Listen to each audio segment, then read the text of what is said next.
Assalamualaikum warahmatullahi wabarakatuh. Bertemu lagi dengan Ibu Enggar Pawaninggali SPD dalam mata pelajaran Produk Kreatif dan Kewirausahaan untuk kelas 12 OTKP.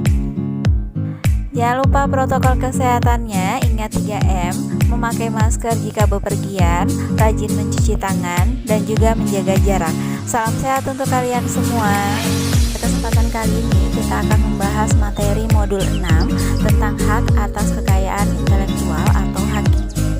Tujuan pembelajaran kali ini diharapkan kalian dapat menjelaskan pengertian hak atas kekayaan intelektual, dapat mendeskripsikan macam-macam hak atas kekayaan intelektual, dapat memahami pendaftaran hak atas kekayaan intelektual, dan dapat mengetahui bentuk pelanggaran hak atas kekayaan intelektual.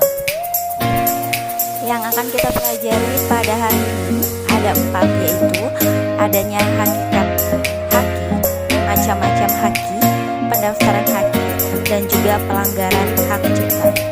Hakikat hak atas kekayaan intelektual, di mana pengertiannya menurut Undang-Undang Dasar, HAKI adalah hak-hak secara umum yang berhubungan dengan permasalahan hasil penemuan dan kreativitas seseorang atau beberapa orang yang berhubungan dengan perlindungan permasalahan reputasi dalam bidang komersial dan tindakan atau jasa dalam bidang komersial. Dengan begitu, objek utama dari HAKI adalah karya, ciptaan, hasil buah pikiran, atau intelektualitas manusia. Yang kedua, manfaat hak atas kekayaan intelektual diantaranya memberikan perlindungan hukum, menciptakan industri komersil, meningkatkan produktivitas mutu dan daya saing produk ekonomi Indonesia, mengangkat harkat dan martabat manusia dan masyarakat Indonesia.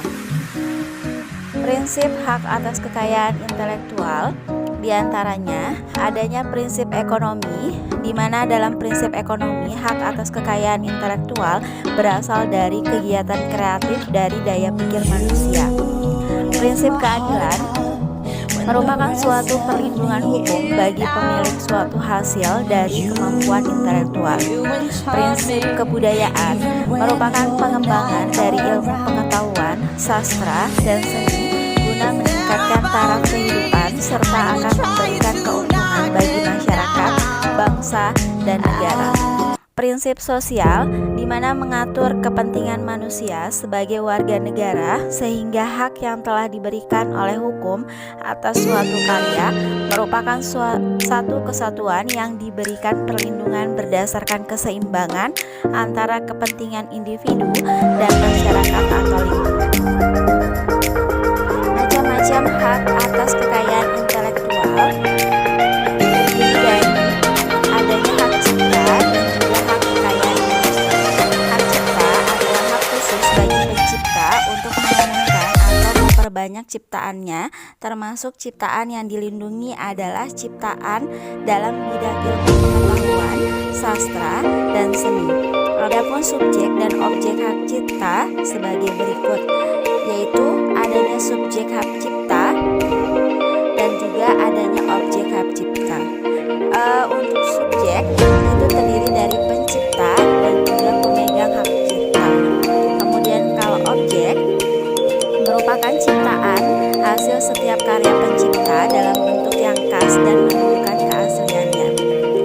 Hak kekayaan industri, di mana yang termasuk hak kekayaan industri diantaranya adalah paten, merek, desain industri, desain tata letak sirkuit terpadu, rahasia dagang, dan indikasi geografis.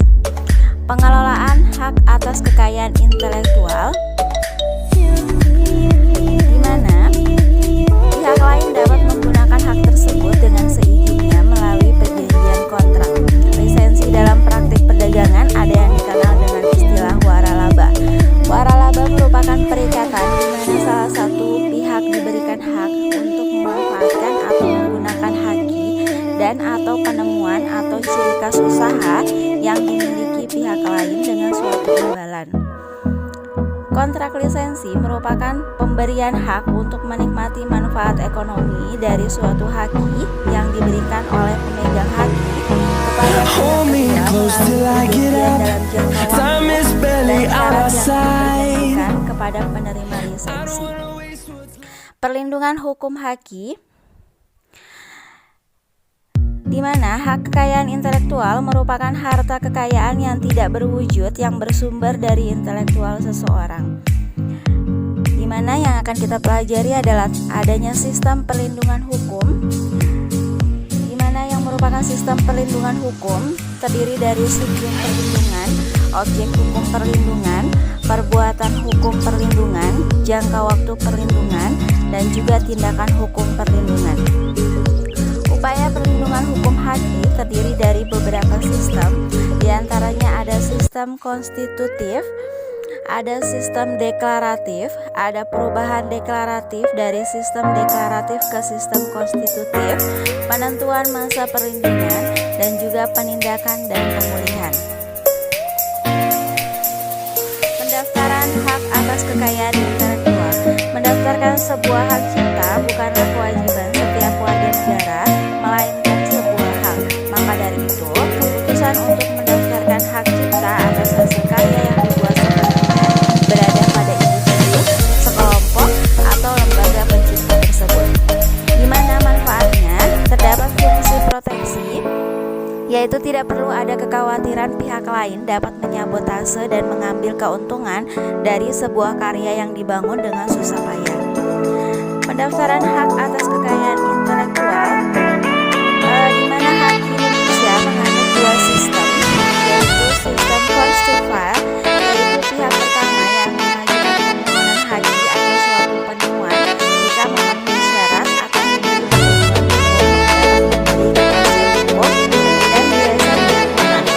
Kemudian sistem first to defend adalah memberikan hak kepada pihak pertama dengan sekedar memberikan kepada pihak pertama yang pertama mengajukan permohonan haki untuk memberi perlindungan terhadap mereka yang lemah ekonominya, yang tidak mampu mengajukan permohonan secara tepat. Prosedur pendaftaran haki diantaranya menyiapkan persyaratan, pemeriksaan administratif, dan juga pemberian suatu pendaftaran. Pelanggaran hak cipta. Ada beberapa bentuk kegiatan yang dianggap sebagai pelanggaran hak cipta, antara lain mengutip sebagian atau seluruh ciptaan orang lain yang kemudian dimasukkan ke dalam ciptaannya sendiri tanpa mencantumkan sumber, sehingga membuat kesan seolah-olah karyanya sendiri disebut plagiarisme. Mengambil ciptaan orang lain untuk diperbanyak ciptaan orang lain dengan sengaja tanpa izin dan dipergunakan untuk kepentingan komersial. Batasan pelanggaran hak cipta. Adapun batasan penggunaan, pengambilan, penggandaan atau pengubahan suatu ciptaan baik sebagian maupun keseluruhan yang tidak termasuk dalam perbuatan yang melanggar hak cipta bila sumbernya disebutkan secara lengkap untuk suatu kepentingan. Adapun kepentingan yang dimaksud diantaranya adanya pendidikan, pelatihan, dan juga penelitian, adanya keamanan serta penyelenggaraan pemerintah, ceramah yang hanya untuk tujuan pendidikan dan ilmu pengetahuan, dan lain sebagainya. Contoh pelanggaran hak cipta diantaranya pembajakan software dan juga plagiarisme. Demikian materi dari saya. Terima kasih yang sudah menyaksikan. Sampai bertemu di materi yang selanjutnya. Wassalamualaikum warahmatullahi wabarakatuh.